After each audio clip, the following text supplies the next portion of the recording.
Bonjour à ceux que je ne vois pas. Là, je vois qu'il y a Séverine, que je vois son nom. Je te salue, Séverine. Je vois Pasteur Johan. Ah, ça y est, je le vois. Je vois son visage. Angela, qui doit être quelque part aussi. Nicolas Linguet.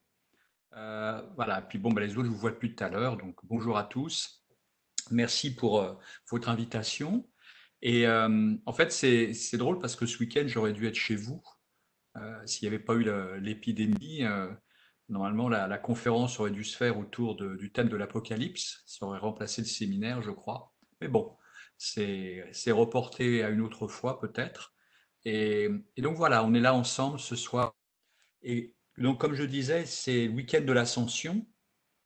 Et j'avais envie, je le fais pas tout le temps, j'associe pas toujours un message à une fête particulière, mais là j'avais à cœur de parler de l'Ascension. Et j'aimerais, deux versets ont attiré l'attention, c'est en Marc chapitre 16. Nous allons lire deux versets, en Marc chapitre 16, au verset 19 et au verset 20. Donc ce sont les deux derniers versets du chapitre. Il est écrit ceci, le Seigneur, après leur avoir parlé, fut enlevé au ciel et il s'assit à la droite de Dieu. Et ils s'en allèrent prêcher partout. Le Seigneur travaillait avec eux et confirmait la parole par les miracles qui l'accompagnaient. C'est intéressant dans ces deux versets parce que si on n'a aucune connaissance du reste des Écritures, si on n'a pas d'enseignement, si on n'a jamais reçu d'enseignement théologique, ces deux versets, les uns l'un à côté de l'autre, n'ont pas de sens. Parce que au verset 19, il est dit que Jésus a été enlevé au ciel, il est assis à la droite de Dieu.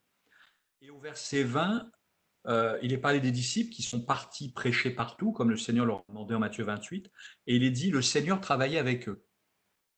Donc au verset 19, il nous est dit que Jésus est monté au ciel à la droite de Dieu, et au verset 20, il est dit que le Seigneur travaille avec les disciples.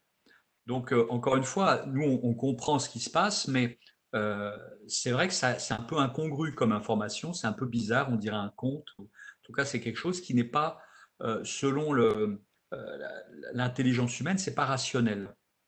Et la question, faut bien comprendre une chose, c'est qu'à l'époque, l'Ascension, c'est une fête que l'on connaît. Même avant d'être chrétien, on entendait parler de l'Ascension. Mais imaginez ça, les apôtres ont vu monter Jésus au ciel. Alors, ils avaient été enseignés auparavant sur ce que Jésus allait faire et où il allait. Mais alors qu'ils ont évangélisé, la question pouvait se poser pour ceux qui avaient peut-être rencontré Jésus auparavant. Certains l'avaient peut-être vu faire des miracles, certains l'ont vu à ses procès, certains l'ont vu porter sa croix. Et ensuite, on leur dit que non seulement Jésus est ressuscité, mais où est-il? Il est monté. Il est monté au ciel. Ah oui, mais il est monté où? Et pourquoi il est monté au ciel? Pourquoi il n'est pas resté ici? Un être humain qui ressuscite, qui a vaincu la mort et qui peut-être va vivre pour l'éternité, pourquoi il ne resterait pas avec nous? Mais il est monté au ciel. Et c'est vrai qu'on peut se poser la question, où est monté Jésus? Au ciel, c'est un peu vague, c'est grand. Et pourquoi il a fallu qu'il monte? Pourquoi il a fallu qu'il parte? Et est-ce qu'on ne peut pas avoir plus de détails, plus d'informations sur cette volonté de Dieu de faire monter Jésus au ciel? Euh, et en étudiant un petit peu cette thématique, je me suis aperçu d'une chose, c'est que énormément de versets nous parlent de l'endroit où Jésus se trouve, du fait qu'il est au ciel. Et au verset 19, je vous donne déjà la réponse, c'est qu'il est dit, il fut enlevé au ciel et il est assis à la droite de Dieu. Et ça, c'est pas anodin. C'est-à-dire que non seulement Jésus est ressuscité, c'est une chose, mais on pourrait très bien se dire que Dieu lui a fait une faveur, mais pas plus. Enfin, c'est déjà beaucoup, mais ça s'arrête là. Non, deuxièmement, par la puissance du Père et la volonté du Père et la puissance du Saint-Esprit, il monte au ciel. Et arrivé au ciel, il est assis à l'endroit le plus important. C'est-à-dire que être à la droite d'un hôte, être à la droite d'un dirigeant, d'un responsable, c'est la place d'honneur par excellence. Il est au plus proche de Dieu. Et ça, c'est extraordinaire de penser ça. Et l'Ancien Testament nous en parle de cet appel qu'a eu Jésus-Christ, pas uniquement de mourir pour nos péchés, mais aussi Jésus a été appelé à être glorifié, c'est-à-dire qu'il est un être humain, et on va parler ce soir de Jésus en tant qu'être humain. Il est un être humain qui a été glorifié, qui est ressuscité, qui est entré dans le tabernacle céleste et qui est assis à la droite de Dieu. Il faut bien comprendre ça pour les croyants juifs de l'Ancien Testament. Le tabernacle, le temple, tout ce qui était représenté le ciel au travers de ces habitations de Dieu sur la terre, vous le savez, il y avait le parvis, le lieu saint, le lieu très saint. Le lieu très saint, c'est-à-dire, on va le dire de cette manière-là, dans ce contexte de ce soir, la droite de Dieu, c'était le saint des saints. Et le lieu très saint, une seule personne pouvait y mettre les pieds une fois par an et il ressortait tout de suite. Et on savait en plus que le lieu très saint, c'était bien entendu une figure du vrai tabernacle. Or là, Jésus n'est pas simplement allé au temple à Jérusalem pour entrer dans le lieu très saint et y faire son habitation. Il est allé au ciel et il est dans ce lieu très saint. Il est assis à la droite de Dieu. En d'autres termes, on ne peut pas rêver d'une place plus haute que celle de Jésus.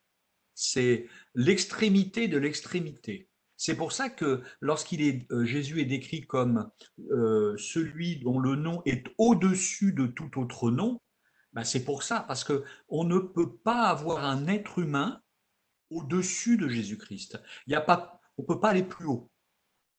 On ne peut pas aller plus haut. Il est assis à la droite de Dieu. En psaume 110, par exemple, rappelez-vous, c'est le psaume qui exalte le roi de gloire, le Messie, Jésus-Christ. Et le psaume commence ainsi au verset 1. Parole de l'Éternel à mon Seigneur, assieds-toi à ma droite jusqu'à ce que je fasse de tes ennemis ton marchepied. Donc ça, c'est un psaume prophétique qui nous parle de Jésus-Christ. Et cette prophétie s'est accomplie. Et donc, la droite de Dieu, encore une fois, c'est le plus grand honneur qui puisse être donné à un être humain. Et pour cela, il fallait qu'il soit sans péché, qu'il accomplisse parfaitement la volonté de Dieu, etc., etc. Vous savez tout ça. Et c'est confirmé après, lorsque vous vous rappelez quand Étienne témoigne devant ses détracteurs et qu'avant d'être lapidé, il y a le ciel qui s'ouvre. Et qu'est-ce qu'il décrit? Il dit, voici, je vois les cieux ouverts, c'est dans Acte 7, 56, je vois les cieux ouverts et le Fils de l'homme debout à la droite de Dieu. Il ne se contente pas de dire, je vois le ciel qui s'ouvre et je vois le Fils de l'homme, je vois Jésus-Christ, mais je le vois assis à la droite de Dieu. Alors je ne sais pas ce qu'il a vu parce que déjà cette vision, ce ciel qui s'ouvre, nous, on ne comprend pas bien, on n'a pas expérimenté ça. Mais admettons, il voit Jésus dans les cieux, il a une révélation, il voit Jésus-Christ debout. Mais parce que Jésus est un être humain. Mais il le voit à la droite de Dieu, or on ne peut pas voir Dieu. On ne peut pas voir Dieu le Père. Donc comment il peut dire je vois Jésus à la droite de Dieu? Eh bien je ne sais pas. Je ne sais pas comment Étienne a pu avoir cette assurance. Toujours est-il, il a eu cette révélation que non seulement Jésus était avec lui, une fois j'avais entendu un message d'un pasteur qui parlait du fait que très souvent Jésus est décrit comme étant assis à la droite de Dieu, mais pour Étienne, il est debout. Et ça montre l'intérêt que Jésus, l'engouement, la ferveur de Jésus envers son serviteur qui est en train d'être martyrisé, qui est en train d'être un témoin du nom de Jésus-Christ. Et donc Jésus est debout, mais il est à la droite de Dieu. Et si c'est répété comme ça en permanence dans les Écritures, c'est parce que c'est très important. Et donc l'ascension, n'oublions pas, il y a des événements majeurs que nous célébrons chaque année parmi les chrétiens, c'est la Pâque, c'est-à-dire la crucifixion. Ensuite, nous savons qu'il y a la résurrection, nous célébrons l'ascension et nous célébrons la Pentecôte. Mais ce chemin-là, en fait, ces trois fêtes correspondent, si on doit réunir ces trois fêtes autour d'un thème, c'est qu'en réalité, un chemin nous a été ouvert. Et c'est pour ça que l'ascension est importante. C'est-à-dire que Jésus, de la terre, même ressuscité, s'il était ressuscité sur la terre, on aurait été encore dans un monde clos. Jésus ressuscité pour l'éternité, très bien, soit, mais nous, quel accès aurions-nous auprès de Dieu? Aucun. Mais Jésus-Christ est celui qui nous précède et il nous conduit. Et il ne nous conduit pas simplement à avoir une meilleure vie sur la terre, il n'a pas institué un nouveau royaume pour l'instant, il n'a pas amélioré notre ordinaire, il n'est pas resté avec les disciples, il est monté au ciel parce qu'il fallait qu'il ouvre un chemin. Il fallait que de la terre où le péché est venu, où Adam a donné les clés au diable pour que le péché rentre, et ben à partir de ce monde où le péché est entré, quelqu'un a vaincu le péché, a payé pour le péché, a vaincu la mort, il est ressuscité, mais il ne va pas en rester là. Ensuite, il va monter au ciel parce qu'il va ouvrir ce chemin qui nous mène directement à Dieu, qui ne nous mène pas simplement au ciel, qui nous donne une vie éternelle, mais ça nous amène auprès de Dieu. Et c'est par Jésus-Christ, en étant comme derrière lui, si vous voulez, ou dans les Épîtres, il est plutôt dit que nous sommes en lui. En lui, nous avons accès au Père et nous sommes nous aussi ressuscités, nous sommes glorifiés, nous sommes assis à droite de Dieu en Christ. C'est-à-dire que ce chemin nous a été ouvert, et d'où d'ailleurs cette image, c'est pas une image d'ailleurs, c'est un fait historique, de ce voile qui a été déchiré dans le temple. Hein. Le voile a été déchiré parce que par la mort de Christ, le Saint des Saints est devenu accessible pour tout être humain qui accepte Jésus-Christ. C'est-à-dire que Jésus est à la place la plus haute et nous sommes co-héritiers de ce qu'il a obtenu, de l'héritage qu'il a obtenu de son Père. Nous aussi, on est à une place, alors évidemment, nous ne sommes pas Dieu, nous ne sommes pas le Fils de Dieu, mais l'Église, en tous les cas, a cette place-là.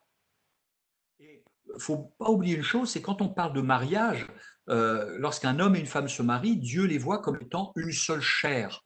Nous, nous sommes appelés à vivre les noces de l'agneau pour être une seule chair, d'une certaine manière, d'être en unité avec Dieu. Et c'est à cette place que nous allons être. C'est-à-dire nous allons juger les anges. Nous allons gouverner, nous allons régner avec Christ.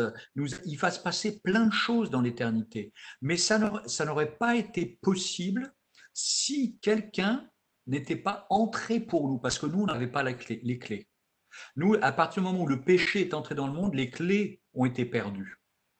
Et c'est ça qu'il faut bien comprendre, c'est que l'ascension, c'est pas simplement, bon, on a un Dieu merveilleux qui est venu nous sauver, puis tu as vu, il est ressuscité, Mahomet ne l'est pas, puis tu as vu, il est monté au ciel. Oui, mais même Mahomet, n'importe qui peut monter au ciel. Et alors? Non, non, il est monté au ciel, il est assis à la droite de Dieu. Il est à l'endroit où toute autorité prévaut. Il n'y a pas une autorité supérieure. Et c'est pour ça que nous, par la prière, nous avons une autorité.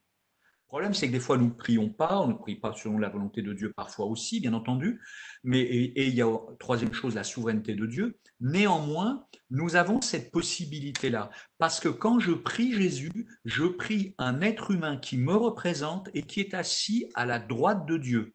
Pour le dire plus familièrement, il est dans les petits papiers du Père.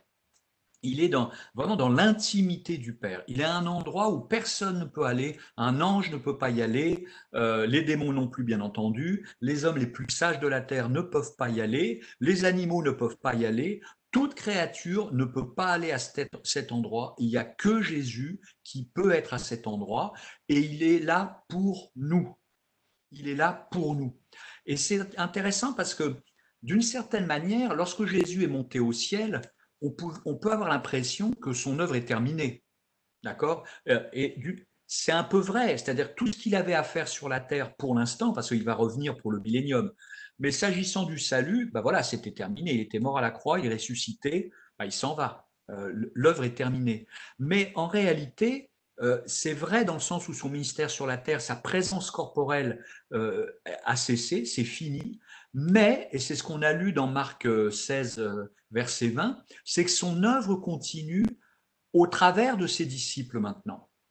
C'est-à-dire que d'un côté, tout est accompli, il est assis à la droite de Dieu, tout va bien, il a tout fait, mais pour que des gens puissent bénéficier de la position qu'il a, il faut que des gens entrent dans le lieu très saint. Il faut que des gens empruntent le chemin que Jésus-Christ a ouvert pour nous, a tracé pour nous. Et ça s'appelle le salut, la bonne nouvelle de l'Évangile. Et donc, qu'est-ce qu'ont fait les apôtres et qu'est-ce que devrait faire l'Église encore aujourd'hui? C'est de montrer à la terre tout entière le chemin qui a été ouvert pour nous. C'est-à-dire que la résurrection de Jésus-Christ, c'est pas uniquement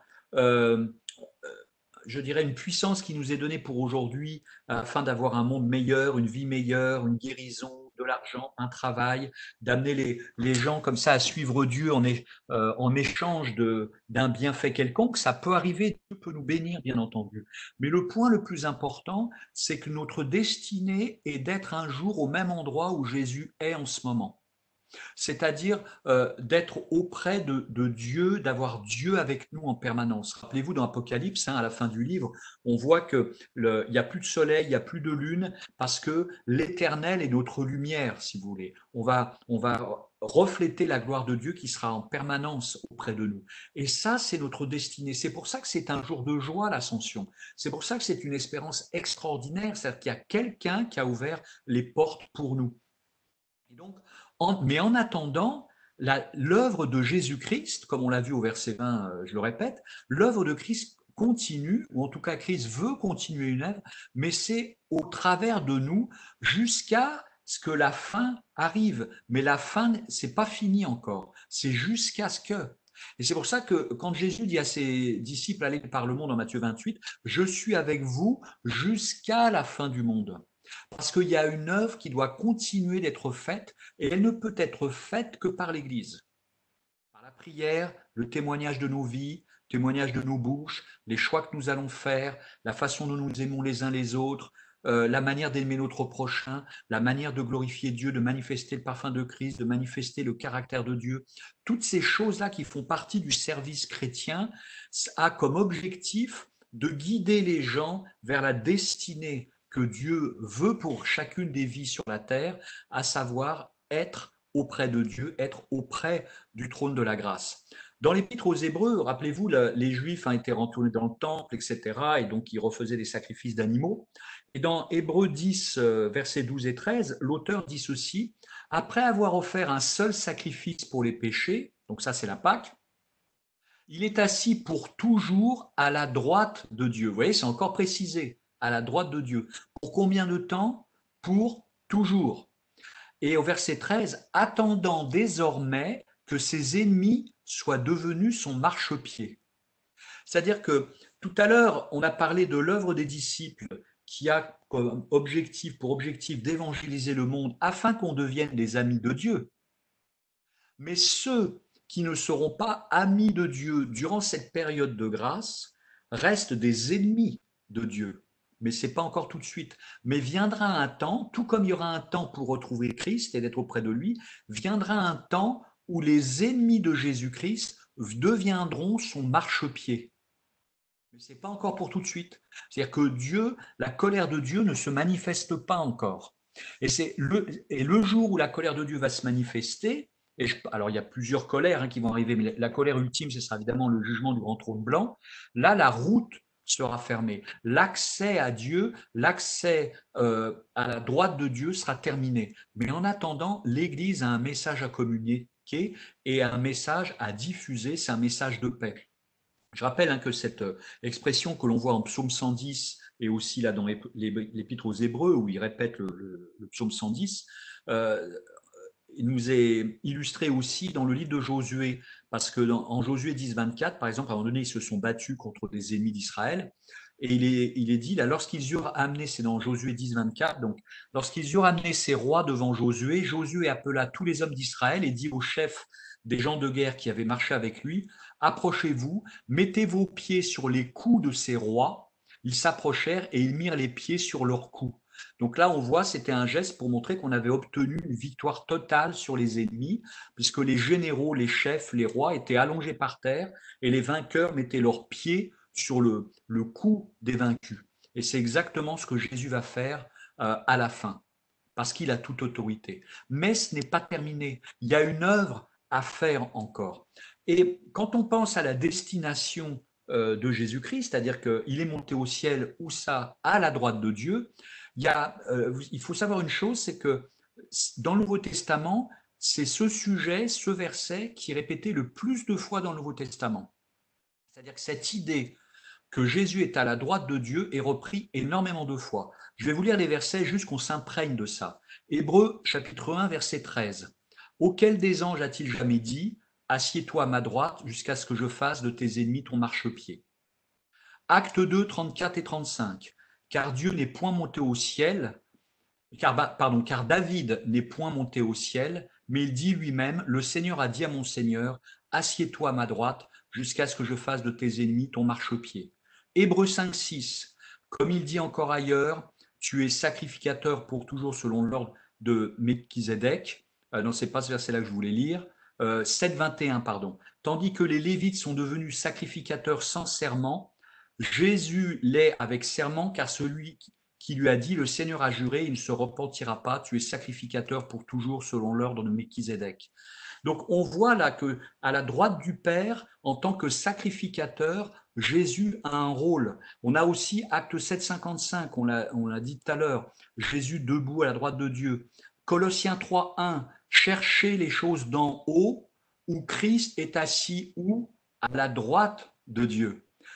Hébreux 8, 1, nous avons un sacrificateur qui est assis à la droite de Dieu. Hébreux 10, 12, il est à perpétuité à la droite de Dieu. Hébreux 12, 2, méprisant la honte, il s'est assis à la droite du trône de Dieu. 1 Pierre 3, 22, il est allé au ciel qui est à la droite de Dieu et à qui des anges, autorités et puissances ont été soumis. Voilà, Jésus est à la droite de Dieu. Et alors, je voulais parler de la sacrificature là, parce que vous savez, un sacrificateur, c'est quelqu'un qui intercède pour un autre. C'est un médiateur, c'est un prêtre. Lorsque moi je veux servir de médiateur entre deux personnes qui sont en conflit, il faut que je parle aux deux. Mais pour parler aux deux parties, il faut qu'on puisse les écouter, je puisse les entendre. Il y a besoin donc d'une proximité. Et Jésus, notre sacrificateur, veut être proche de nous. C'est-à-dire qu'il veut, euh, d'abord, il connaît toutes choses, bien entendu, mais aussi, il veut une communion de relation avec nous. Il veut qu'on soit proche, qu'on confesse nos péchés, qu'on lui fasse part de nos soucis, de nos problèmes, qu'il y ait une intimité. Ça, c'est le côté prêtre-homme. Et puis, il y a le prêtre auprès de Dieu. Et nous avons Jésus qui intercède, mais il n'est pas à des milliers de kilomètres du Père. Il n'envoie pas des messages par email, il n'envoie pas des courriers par la poste. Il est assis à la droite de Dieu. Imaginez une cour royale, hein, puis vous avez le trône avec le roi, puis à côté, vous avez peut-être un fils, d'ailleurs le futur héritier, j'en sais rien. Il est à la droite de son père et il lui demande des choses, peut-être dans l'oreille. Et ça, c'est notre prêtre, c'est notre souverain sacrificateur qui est assis à la droite de Dieu. C'est-à-dire que quand moi je parle à Jésus, je parle à un homme glorifié qui a vaincu la mort pour moi, et je parle à un homme qui a accès auprès de Dieu le Père. Et donc j'ai cette intimité avec Dieu le Père par Jésus-Christ. Jésus-Christ n'est pas dans le ciel quelque part, et puis le Père fait quelque chose autre part. Vous savez, la Trinité qui aurait divisé son œuvre par trois d'une certaine manière et se verrait de temps en temps à une réunion d'équipe en disant, bon, on fait le point. Non, ils sont un. Et d'ailleurs, tout comme le Saint-Esprit est un. Et c'est la raison pour laquelle Jésus est avec nous quand il fait l'œuvre ou quand nous œuvrons. Pourquoi? Parce que même s'il est au ciel, je relis le verset 20 de Marc 16, le Seigneur travaillait avec eux. C'est-à-dire que ce ciel, c'est spirituel, je ne peux pas vous l'expliquer, mais ce ciel a été ouvert pour nous. Et je pensais à une chose, on le sait, mais c'est bien de se le rappeler, imaginons de l'Ancien Testament, vous avez comme ça les croyants hein, qui voulaient se mettre en règle avec Dieu et que je vais te chercher un animal et que je vérifie s'il est en bon état selon la loi de Moïse et on va sur le lieu du sacrifice, on confesse les péchés, on égorge l'animal, on attend, le prêtre est en train de dépecer l'animal, ensuite le prêtre va vers la cuve d'airain, il se purifie et puis il amène, il fait son culte à l'intérieur dans le lieu très saint, dans le lieu saint, pardon, le lieu très saint on n'en parle même pas, c'est qu'une fois par an. Vous voyez, c'était très compliqué pour avoir accès à Dieu. Tous les croyants restaient dehors. De leur vie, ils ne rentraient jamais dans le lieu très saint. Jamais.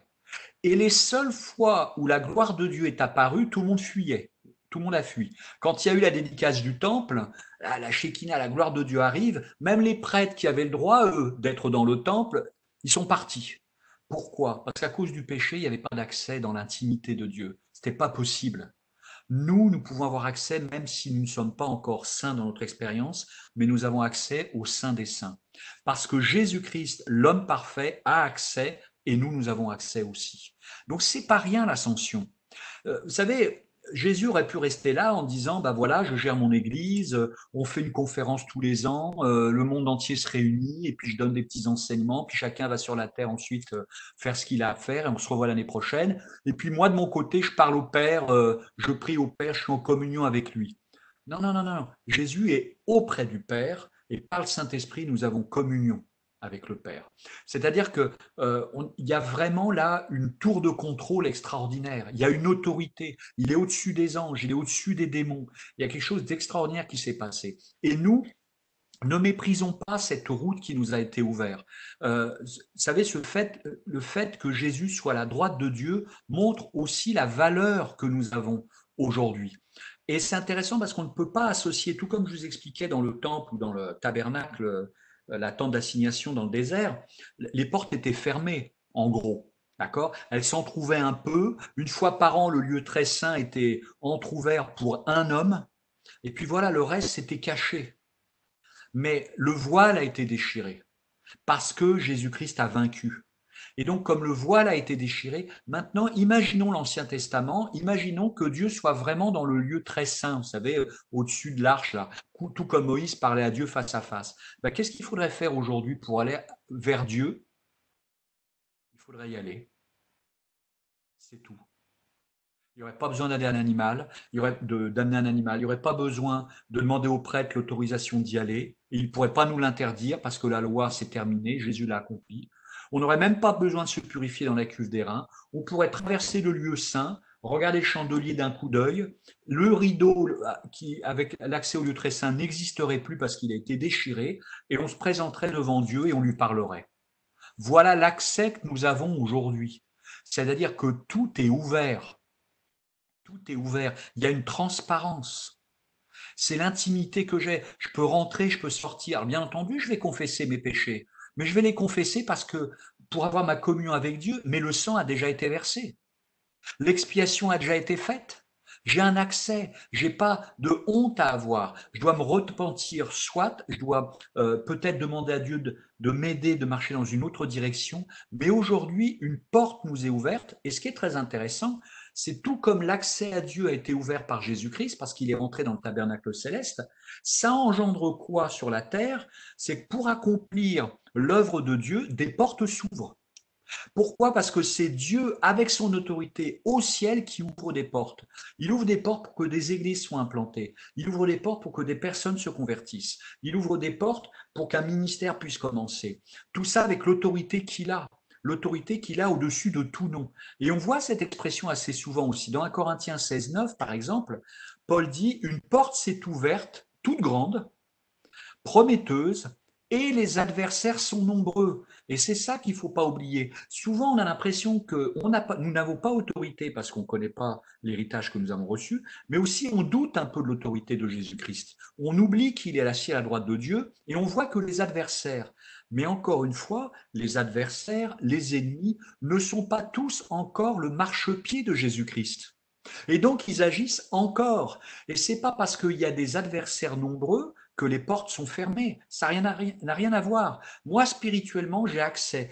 Plein de choses peuvent m'être ouvertes. Je peux changer. Il y a un trait de mon caractère qui peut changer. Il y a une guérison dans mon âme qui peut se faire. Les portes sont ouvertes pour moi. Mais les adversaires sont nombreux parce que les ennemis ne sont pas encore comme un marchepied sous Jésus-Christ. Les démons sont encore en liberté pour certains. Et donc la colère de Dieu ne s'est pas encore abattue sur eux. Donc il faut utiliser l'autorité de Jésus-Christ plutôt que de regarder aux autorités provisoires qu'ont les grands de ce monde ou les principautés de ce monde dans les lieux célestes. Et donc oui, il y a des adversaires nombreux, mais ça ne veut pas dire pour autant que les portes sont fermées, parce que maintenant nous avons accès à Dieu. En 2 Corinthiens 2,12, Paul dit, lorsque je suis arrivé à Troas pour la bonne nouvelle de Christ, donc c'est l'œuvre de Dieu qui continue, bien qu'une porte y ait été ouverte dans le Seigneur, et puis ensuite il parle des tribulations qu'il a eues. Oui, il y avait des adversaires, mais les portes étaient ouvertes. En Apocalypse 3,8 aussi, Jésus dit, je connais tes œuvres, j'ai mis devant toi une porte ouverte que personne ne peut fermer parce que tu as peu de puissance, que tu as gardé ma parole et que tu n'as pas renié mon nom. Ça, c'est l'église de Philadelphie. C'est-à-dire que aujourd'hui, une porte a été ouverte dans le ciel. Nous avons accès auprès de celui qui a toute autorité. Et donc, en attendant que nous soyons auprès de lui, des portes s'ouvrent pour que l'œuvre de Christ continue. Porte ouverte au ciel, porte ouverte sur la terre. Il n'y a pas encore les ennemis comme marchepied sous Jésus-Christ, donc il y a encore des ennemis sur la terre. On n'est pas dupe. Je ne dis pas que c'est toujours facile, mais on est enseigné. C'est écrit, Dieu nous a prévenus. Et après viendra ce jour où il y aura l'enlèvement, et on voit ça dans Apocalypse 4.1, où Jean est enlevé, et il est dit là, après cela, je vis une porte ouverte dans le ciel, telle une trompette. La première voix que j'avais entendue parler avec moi me dit, monte ici et je te ferai voir ce qui doit arriver après. Donc, Apocalypse 4 est une image de ce qui va se passer pour nous avec l'enlèvement de l'Église juste avant la tribulation. Et donc, une porte définitive va nous être ouverte. Vous savez, mes amis, nous aussi, on va monter au ciel. Et quand on va monter au ciel, on ne sera pas loin de Dieu. On sera avec Dieu, là où il est assis, à sa droite. Et donc, c'est un point important pour méditer sur la valeur de notre âme, la valeur de notre vie. Vous savez, dans un autre contexte, d'ailleurs, qui ne parle pas de l'œuvre de Dieu d'évangélisation, ça ne parle pas de la position de Christ, ça parle de nous, là. En Romains 8, 34, il est parlé là, de la victoire que nous avons en Jésus-Christ et de la culpabilité et les accusations. Et Paul dit en Romains 8, 34, qui condamnera? C'est Jésus-Christ qui est mort bien plus. Il s'est réveillé ou il est ressuscité, il est à la droite de Dieu et il intercède pour nous. Vous voyez combien de fois l'expression il est à la droite de Dieu revient dans le Nouveau Testament? C'est formidable, c'est pas anodin. Tout ça pour nous montrer la proximité que nous pouvons avoir en lui auprès du Père. Et ça me rappelle, vous savez, les histoires très connues dont on parle souvent dans notre ministère dans 2 Samuel, c'est l'histoire de Méphibosheth. Méphibosheth, il était dans un pays, vous savez, c'est un descendant c'est un petit-fils de Saül.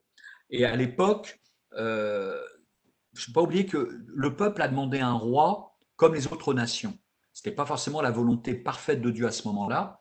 Et donc, ils ont voulu imiter les autres nations. Et si on parle d'imitation, il faut savoir que dans les autres nations païennes, et ça a été comme ça en France, au Moyen-Âge ou autre, c'est que lorsque une lignée changeait, celui qui était à la tête de la nouvelle lignée décimait, on va dire c'était presque un génocide, toute la lignée précédente pour pas qu'il y ait un recours, pour pas que quelqu'un fasse valoir les droits ancestraux sur le trône. Donc on tuait tout le monde, toute la lignée précédente. Et donc, selon les rois païens, il eût été normal que David cherche à tuer tous les descendants de Saül pour assurer son trône définitivement. Or, David fait quelque chose de complètement différent, parce que nous avons un Dieu différent. Dieu aurait très bien pu dire, on va chercher un homme encore pécheur, il faut que je le trucide, parce que moi, je vais donner délégation à quelqu'un d'autre. Je vais peut-être commencer une nouvelle race humaine avec un nouvel Adam. Non, il veut racheter, tout comme David a voulu racheter. Pourquoi? Parce que Méphibosheth n'était pas simplement un descendant de Saül, il était aussi un descendant de Jonathan. Et David avait fait une alliance avec Jonathan, tout comme le Père a fait une alliance avec Jésus-Christ. Et donc nous, d'un côté, on est descendant d'Adam, maudit, mais parce que maintenant nous sommes héritiers de la promesse, parce que nous avons cru en Christ, le Père ayant fait une alliance avec Jésus, tout comme David avait fait une alliance avec Jonathan, je suis au bénéfice de la miséricorde de Dieu. Et donc, David, lui, qu'est-ce qu'il a fait vis-à-vis de Méphibosheth? Méphibosheth était le fils de Jonathan, il l'a appelé pour le bénir. Et vous savez, Méphibosheth, on le sait, hein, il habitait à Lodebar. Lodebar, c'était au-delà du Jourdain, c'est-à-dire qu'il n'était pas en terre promise, parce qu'il avait fui, lui, il avait peur d'être tué. Lodebar, en hébreu, ça signifie ce n'est pas un pâturage. C'est-à-dire que ça part d'une terre déserte où il n'y a pas de nourriture. Méphibosheth n'était pas béni spirituellement là où il était. Mais David va le chercher et non seulement il l'amène en terre promise, c'est-à-dire que là où il y a une nourriture, là où il y a le pays où coule le lait et le miel, et donc c'est l'opposé de la malédiction, l'opposé d'un endroit où il n'y a pas de nourriture, là il y en a en abondance, mais il ne va pas simplement lui donner comme ça une petite maison et puis allez on t'apportera à manger et comme ça tu auras tout ce qu'il te faut. Non, tu viens manger à ma table.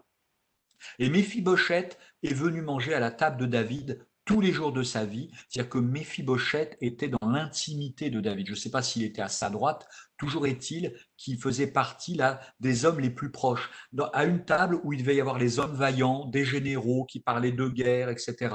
Méphibosheth, lui, il ne pouvait pas faire la guerre, il était infirme.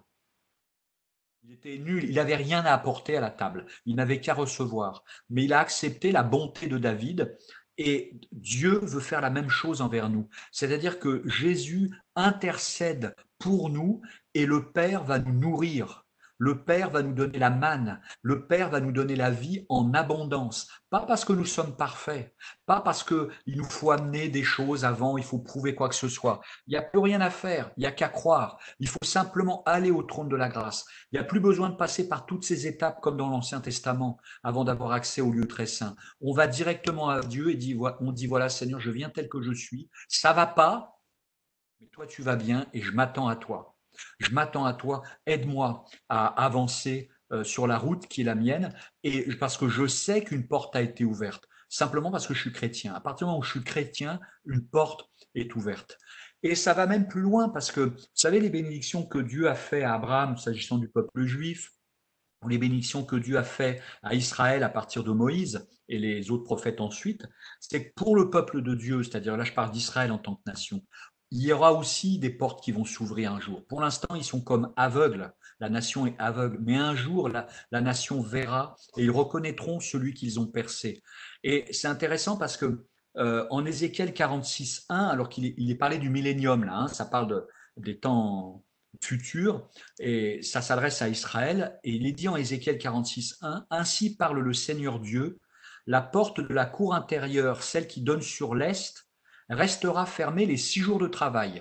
Donc celle qui part, l'est, ça part de la résurrection. D'accord? C'est là où le soleil se lève. Et ben la porte en direction du soleil qui se lève, elle sera toujours fermée, 6 jours sur 7. Mais il est dit, mais elle sera ouverte le jour du sabbat, et elle sera ouverte le jour de la nouvelle lune. Et nous, nous sommes entrés dans le sabbat de Dieu aujourd'hui. Une porte est ouverte. Pour nous, elle est ouverte tous les jours, cette porte. Dans la loi du millénium, ce ne sera pas le cas pour la nation d'Israël. Mais pour nous, elle est ouverte. En Zacharie 13.1, il est dit en ce jour-là, une source sera ouverte pour la maison de David et les habitants de Jérusalem pour leurs péchés et pour la souillure. Et donc, une fois qu'on a mis ça bout à bout, on s'aperçoit d'une chose, c'est que Jésus est non seulement ressuscité, d'abord, il est mort à la croix, non seulement cela, il a payé pour nos péchés, mais il est ressuscité. Ça veut dire qu'il a été approuvé par le Père. Tout ce qu'il a fait était parfait. Tout ce qu'il a dit était à 100% vrai, sinon il n'aurait pas pu ressusciter. Il n'y avait aucune faille. Il a accompli la loi parfaitement, il ressuscite. Mais il ne reste pas là. Il monte au ciel. Mais il ne monte pas simplement au ciel, il va dans le tabernacle céleste. Mais il ne va pas simplement dans le tabernacle céleste, il est assis à la droite de Dieu. Et en même temps, il est avec nous. Et ça, c'est notre position. Que Dieu vous bénisse. Merci beaucoup.